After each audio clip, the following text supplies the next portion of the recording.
बिस्मिल्लाहिर्रहमानिर्रहीम। अस्सलाम वालेकुम, वेलकम टू इस्लामिक पल्सेस। आज की वीडियो में डिस्कस करने हम लोग जा रहे हैं जी सुन्नत तहनीक, यानी कि सुन्नत तहनीक क्या होती है, इसका तरीक़ाकार क्या है और इस किस मकसद के लिए जो है ना वो ये टर्म यूज़ होती है, इसके पीछे मकसद क्या आ रहा है।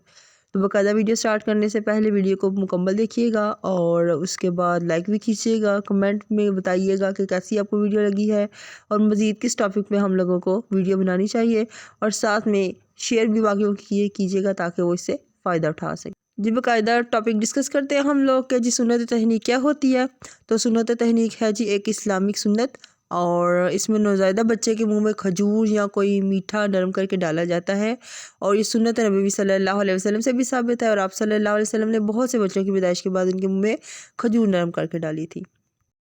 तहनीक का जो तरीक़ाकार है उसमें ये होता है जी, खजूर को पहले अच्छी तरह नरम किया जाता है, जैसे अगर मुमकिन हो तो कोई बुज़ुर्ग या मुत्तकी शख्स अपने मुंह से नरम करे इसको, फिर उसे बच्चे के मुंह में इस तरह डाला जाता है कि बच्चे के हलक से नीचे उतरे, इसका कुछ हिस्सा चूस सके। और इसमें जो मकसद आ जाता है सुन्नत का वो ये है